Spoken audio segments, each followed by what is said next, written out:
Hello students, बहुत बहुत स्वागत अपने YouTube channel commerce with Sanjeev sir में। और अब हम व्यावसायिक अर्थशास्त्र के जो 10 बहुविकल्पीय क्वेश्चन हैं उनको सॉल्व करेंगे और बहुत ही इंपॉर्टेंट हैं। ये इतने इंपॉर्टेंट हैं कि शायद आप देखेंगे और समझेंगे। और ये व्यावसायिक अर्थशास्त्र की जो मूलभूत समस्याएं हैं उनसे रिलेटेड हैं और सबसे महत्वपूर्ण है और एक एक को हम सॉल्व करते हैं। आप भी इनके आंसर लगा करके देखिए और देख करके ज़रूर बताना कि आपके कितने सही हुए। Commerce with Sanjeev sir YouTube channel को ज़रूर सब्सक्राइब कीजिए, क्योंकि सिर्फ और सिर्फ कॉमर्स का ही ये चैनल है और यहाँ पर कॉमर्स के ऑल क्लासेस रन किए जाते हैं। यहाँ पर पहला क्वेश्चन तैयार है बिल्कुल, और देखते हैं कि इसके कौन सा विकल्प सही है। प्रत्येक प्रश्न के 4 विकल्प दिए गए हैं, सही विकल्प छांटकर लिखना है हम लोगों के लिए। तो पहला जो क्वेश्चन है वो है आर्थिक समस्या का आधार है। भाई आर्थिक समस्या किसे कहते हैं? जहाँ पर जो उद्योग धंधे हैं, जो बिजनेस में लगे हुए हैं, उनके पास में जो इकोनॉमिक प्रॉब्लम आती है, धन संबंधी प्रॉब्लम आती है, तो उसका क्या आधार है? पहला है ए विकल्प, यहाँ पर है सीमित साधन, यानी उनके पास में जो साधन है सीमित हैं। दूसरा असीमित साधन, और जो तीसरा पॉइंट है सी, ए व बी दोनों, और डी में उक्त में से कोई नहीं। आप बताइए इसका सही विकल्प कौन सा है? और इसका जो सही विकल्प है वो है कौन सा? ए व बी दोनों। ठीक है, ये सी करेक्ट आंसर है। क्यों करेक्ट आंसर है सी? क्योंकि आर्थिक समस्या का आधार इसलिए है क्योंकि जिसके पास में यहाँ पर उत्पादन के साधनों की अगर बात करेंगे तो यहाँ कुछ साधन बहुत बड़ी मात्रा में है और कुछ साधन हैं ही नहीं, यानी कुछ तो सीमित हैं और कुछ असीमित हैं। तो दोनों प्रकार के इकोनॉमिक्स में जो साधन हैं वो हैं, ये अर्थशास्त्र की समस्या का प्रमुख आधार है। दूसरा क्वेश्चन यहाँ पर है कि सही कथन है। आपको इसमें से 4 कथन हैं, उनको पढ़ना है और बताना है कि कौन सा कथन इसका सही है। पहला है दुर्लभता की समस्या चयन की जननी है, यानी दुर्लभता हम उसके लिए कहते हैं जो वस्तुएं हमें आसानी से उपलब्ध नहीं हैं, जैसे सोना, चांदी, हीरा, मोती और जो गोल्ड के जो आभूषण हैं वो इसीलिए सबसे महंगे हैं क्योंकि इनमें जो धातुएं हैं, एक तो इनमें गुण बहुत अच्छे हैं, चमक अच्छी है, और दूसरी चीज़ ये है कि ये बहुत ही सीमित मात्रा में हैं, तो इनको हम दुर्लभ वस्तुओं के अंतर्गत लाते हैं। इसीलिए जो चीज़ें दुर्लभ हैं, मिलने में कठिनाई है, कम मात्रा में है, तो वो महंगी इसीलिए हैं। तो कथन सही है, दुर्लभता की समस्या चयन की जननी है। दूसरा है मनुष्य की आवश्यकताएं अनंत होती हैं, आवश्यकताओं की तुलना में साधन सीमित होते हैं, और उपरोक्त सभी। तो 2 का आंसर आप बताएंगे कि कौन सा कथन सत्य है इसमें। देखो, मनुष्य की इच्छाएं अनंत होती हैं, आवश्यकताएं अनंत नहीं होती हैं, तो ये खत्म हुआ तो उपरोक्त सभी भी खत्म हो गए। अब आपको दुर्लभता की समस्या चयन की जननी है और आवश्यकताओं की तुलना में साधन सीमित हैं, ये में से 2 में से कोई एक सेलेक्ट करना है। तो इसका जो सही है ऑप्शन वो ए है, दुर्लभता की समस्या जो है चयन की जननी है।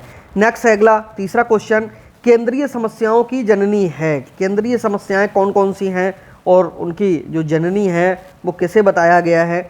यहाँ पर नंबर 1 ए है साधनों का वैकल्पिक उपयोग, दूसरा असीमित आवश्यकताएं, सी नंबर पे दुर्लभता, और डी नंबर पे उपयुक्त सभी। तो इसमें मैं आपको बता दूं, केंद्रीय समस्याओं की जननी है, इसका जो सही ऑप्शन है वो सी है, जिसका नाम है क्या? दुर्लभता। ये सबसे बेस्ट ऑप्शन है।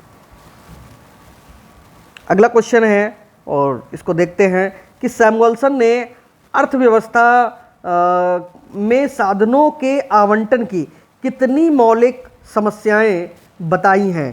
भाई सैमुअल्सन हैं, उन्होंने अर्थशास्त्र में साधनों के आवंटन की जो मौलिक समस्याएं बताई हैं वो कितनी बताई हैं, इसके लिए आप को इसमें बताना है। और उन्होंने जो बताई हैं वो बताई हैं बी, यानी 3 समस्याएं बताई हैं। कहीं भूल बस आप कोई और ना लगा देना, ठीक है? इसकी 3 समस्याएं हैं। नेक्स्ट है उत्पादन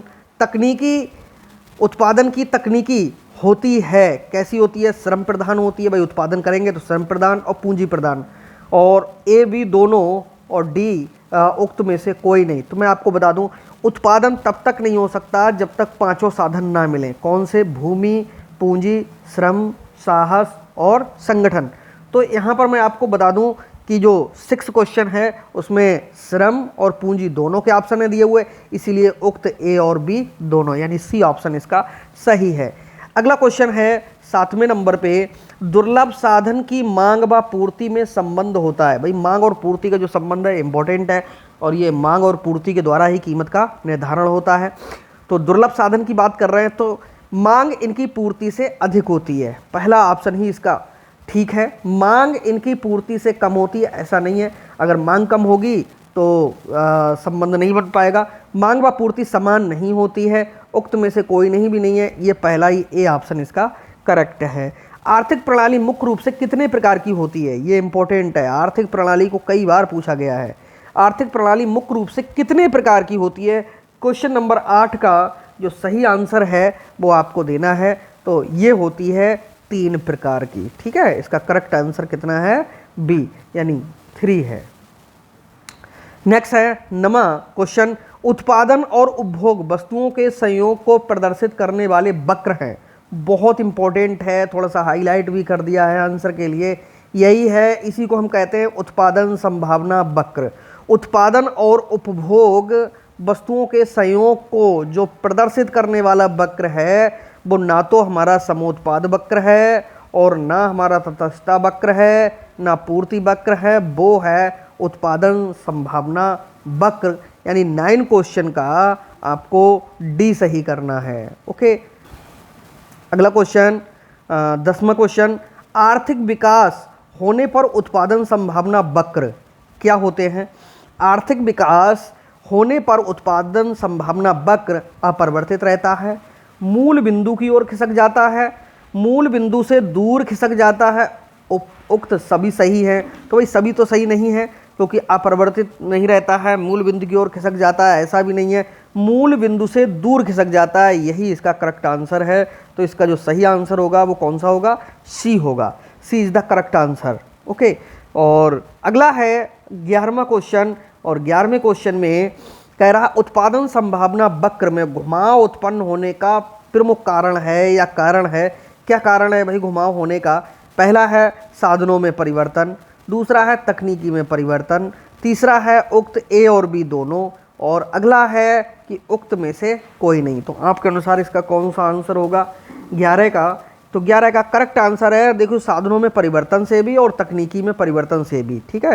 ये दोनों कारणों से जो घुमाव है उत्पन्न हो जाता है उत्पादन संभावना वक्र में, ठीक है। तो इसका आंसर सी करेक्ट होगा, C is the correct answer.